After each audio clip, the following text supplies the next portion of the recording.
client's gonna owe about $10,000 back to the government unless we can figure out a way to get his income down. Last week, I presented a client case study where they went to purchase their health insurance plan in the marketplace last year, and they said their income would be about $100,000.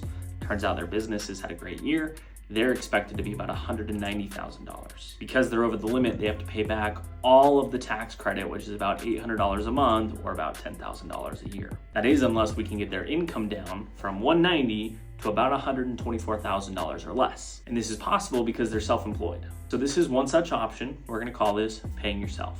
The first thing that we're looking at is opening and fully funding a solo 401k plan. This allows one of them to contribute $23,500. The other spouse technically could contribute too, but we're not gonna go down that path quite yet. We're also going to fully fund traditional IRAs, $7,000 each. And if we get them under the income limit, they're going to be able to deduct each of those IRAs. If you're doing the math with me, we've still got about $28,500 we've got to figure out what to do with. Few options include, we can pay their kids. They've done work on the businesses throughout the year, so we can absolutely include that. And if that's not gonna be enough, we may have to look at expediting expenses into next year, rent, technologies, depreciation, things like that. We'd rather find ways to pay themselves instead of their future selves than just buy a bunch of stuff, but that is in our back pocket.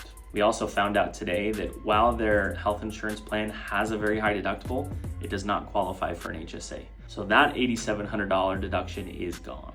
Now, of course, none of this is possible unless they have money in the bank, which they're fortunate to have because their primary goal right now is to sock away as much money as possible to afford a down payment on a home, which means we're gonna have to dip into that fund, but maybe that's better than paying 10 grand back to the government. And on top of not having to pay back the $10,000, they're also going to save about $12,000 just in income tax if we can get their income down. And that $12,000 can then go back into their home savings fund.